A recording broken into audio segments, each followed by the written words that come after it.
Bonjour tout le monde, mon nom est Daniel Lafrance, bienvenue à un autre tutoriel After Effects. Ce que je vous propose aujourd'hui comme tutoriel, c'est de faire le tour d'un script que j'utilise à l'occasion, que je vous propose aujourd'hui.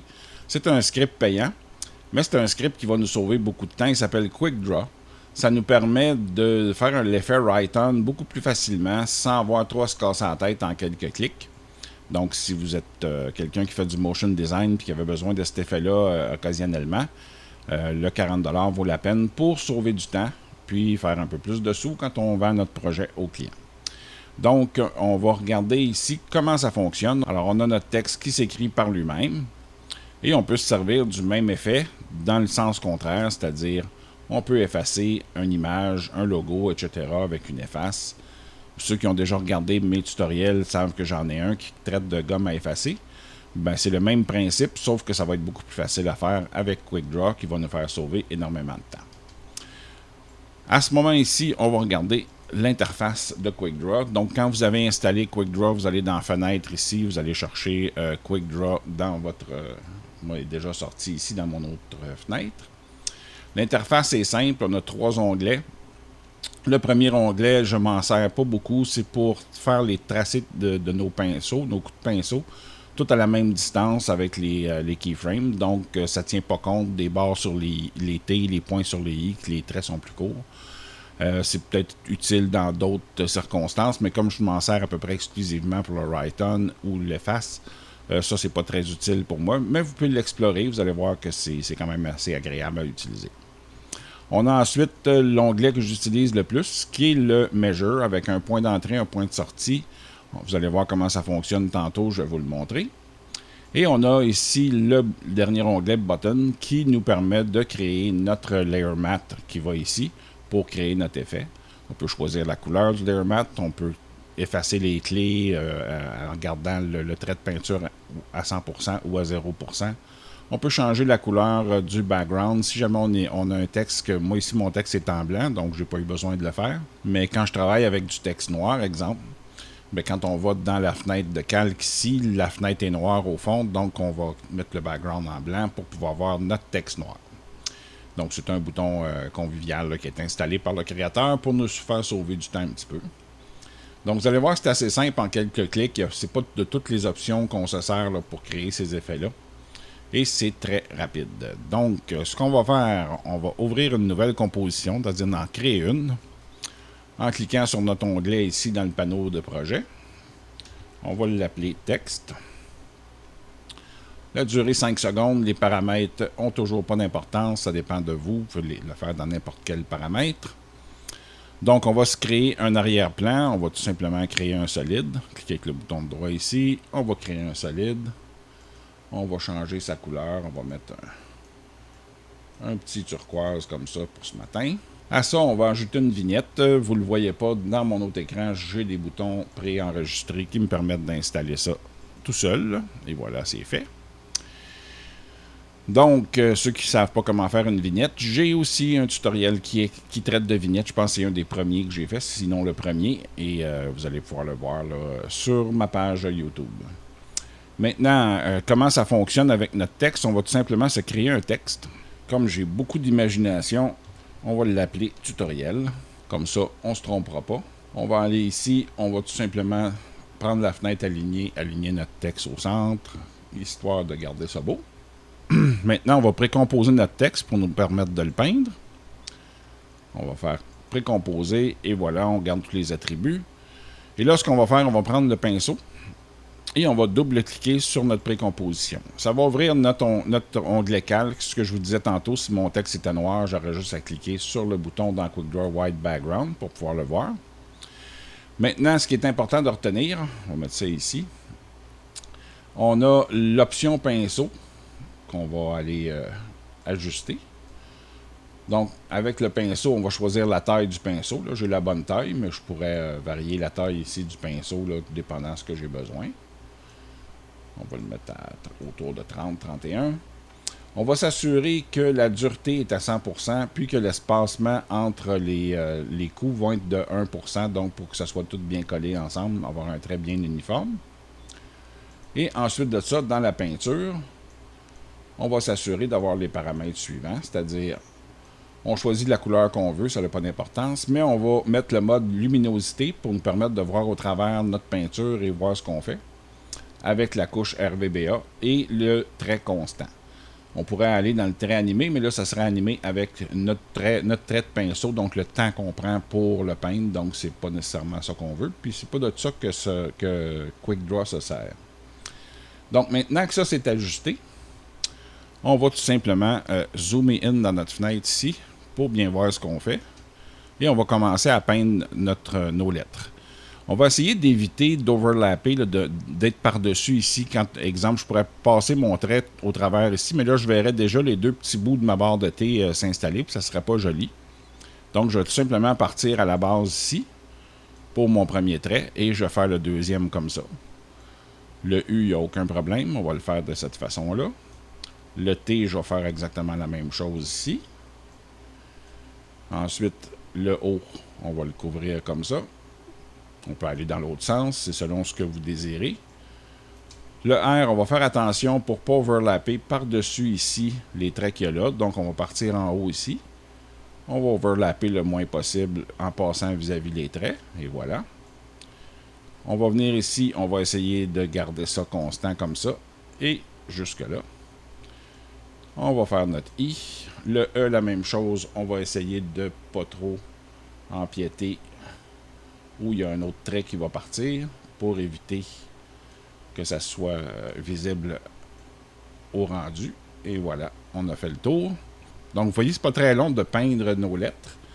Maintenant, la magie de QuickDraw va opérer à partir de là.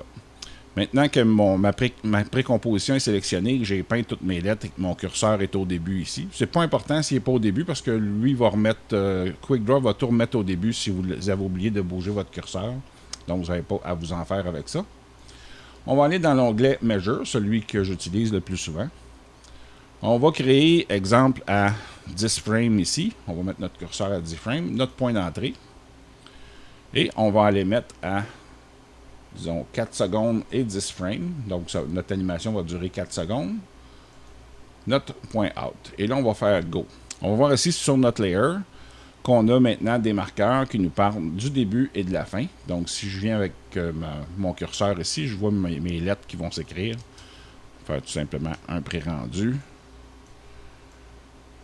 On voit ici, là, ça s'écrit totalement tout seul comme ça. Après que ma peinture est installée, que ça fait mon affaire, là, je peux aller changer le rythme si je veux. Je vais faire U pour voir les clés d'animation. Je peux double-cliquer sur l'onglet ici pour me faire de la place. On va tasser la fenêtre un peu. Et là, on voit que chacune des clés d'animation est installée selon la longueur du trait que j'ai fait. Donc, ça se calcule tout seul. C'est ça que je trouve intéressant dans cette version-là. On va arriver ici. Donc, on a notre mot qui s'écrit. On va vérifier notre timing, si tout est à notre goût. Et voilà. C'est très bien pour ce qu'on veut faire. Donc, on va revenir ici. On va tout simplement cliquer sur le petit triangle pour ramener ça comme c'était. On sélectionne notre précomposition. Et là, avec notre interface ici, on va tout simplement aller sur Bouton. Et on va cliquer sur Layer Matte. Ce que ça fait, vous regarderez à l'écran, en cliquant dessus, Layer Matte va tout simplement enlever toutes les clés d'animation et les marqueurs sur ma précomposition pour les transposer sur une nouvelle composition qui, elle, va servir de matte à mon autre composition, donc il va révéler le texte au fur et à mesure. Donc, si je vais dans ma composition, je vois que j'ai plus de tutoriel écrit à l'écran.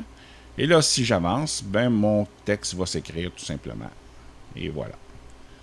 L'importance de ne pas trop overlapper, là, ce que je veux dire tantôt, c'est que plus on passe près, moins on va voir ces choses-là ici à l'écran, dépendant de la vitesse à laquelle on va le faire écrire. Des fois, ça a de l'importance, des fois, ça en a moins parce que c'est plus rapide. Et voilà. Si on trouve que nos traits de crayon sont pas assez rapides, exemple pour le R ici, ce qu'on peut faire à ce moment-là, c'est tout simplement faire U et aller ajuster ça manuellement avec les clés d'animation ici. Si je trouve mon trait trop long ici, ce que je vais faire à ce moment-là, c'est que je vais tout simplement double-cliquer ici, tasser ma fenêtre. Là, je sais que c'est cette clé d'animation-là ici que je veux rapprocher. Je peux me rapprocher en sélectionnant toutes les clés d'animation et en raccourcissant mon trait un petit peu. Je peux ramener ça ici si je veux me retrouver tantôt dans ma composition. Et voilà. On double-clique. Et là, on a ajusté notre vitesse au niveau de notre... qui est plus... Là, on a le E aussi qui est assez long, merci. Donc, ce qu'on va faire ici, c'est le E qui est en train de s'écrire. On va tout simplement sélectionner les clés d'animation à partir du E et ramener ça ici pour que l'animation fasse notre affaire. Là, vous voyez, en quelques clics, j'ai réussi à ajuster le timing, à créer toutes mes clés d'animation. Donc, mon animation est terminée, ça a pris quelques secondes. Donc, c'est assez convivial et plaisant de travailler avec ça. Maintenant, même chose pour l'efface, que je vous ai montré tantôt ici. Pour se servir de ça, ben, c'est pas plus compliqué. On va tout simplement créer une nouvelle composition. Voilà. 5 secondes, la même chose. On va marquer logo aussi, histoire de ne pas se mêler. Et on va tout simplement se créer un solide en arrière-plan. On va le mettre dans les tons de orangé. On va mettre à ça une vignette. Et voilà.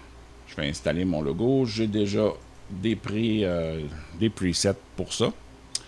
Maintenant, on va aller changer sa dimension. Voilà. On peut même augmenter un petit peu les traits ici. Donc, ça donne... c'est pas très beau avec le background orange. On va remettre un background blanc. CTRL majuscule Y pour retrouver mes réglages d'arrière-plan. Et voilà. C'est plus logique. Maintenant, ce que je vais faire, c'est que je vais tout simplement précomposer mon calque de forme ici. La même chose que mon texte tantôt. Et je vais prendre mon pinceau et je vais double-cliquer pour voir ça ici. Là, ce que je vais faire, c'est que je vais aller dans le pinceau. Et là, ce que je vais changer, c'est la dureté. Parce que l'efface, je ne voudrais pas qu'elle ait les contours trop durs. Et je voudrais qu'elle soit plus grande un petit peu pour que ça soit plus logique au niveau de l'efface. Donc, on touche seulement à ces paramètres-là. Maintenant, il nous reste à animer notre pinceau. Je vais prendre le pinceau un petit peu plus petit. Allons-y comme ça. Et là, on va tout simplement peindre notre logo jusqu'à ce qu'il soit complètement couvert. Et voilà. Et la même chose ici avec le texte que je vais passer là, rapidement pour pouvoir revenir soit dans un sens ou dans l'autre, etc. Mais m'assurer que j'ai tout couvert le texte au complet. Ça va me donner simplement 2 coups de pinceau. Là, si je vais voir ici, là, dans mon effet de peinture, j'ai seulement 2 coups de pinceau. Donc, pour animer ça, je vais aller chercher Quick Draw encore. Et voilà. Et pour l'animer, je vais faire la même chose. Je vais aller à Mesure. Je vais avancer, disons, à 10 images, si je décide que mon point d'entrée est là. Et mon point de sortie à 4,10 ici. Je vais faire Go. Là, on me dit que je n'avais pas sélectionné de layer, et c'est très bien. Je vais faire Go. Et là, mon début et ma fin sont installés. Donc, je vais arriver ici. Et là, je vois que mon trait est en train de se faire. Donc, comme il est plus gros, il prend plus de place, ça prend un peu plus de temps au rendu. Je vais aller à Bouton et je vais créer mon Layer Matte. Ça s'est créé, encore une fois, parfaitement.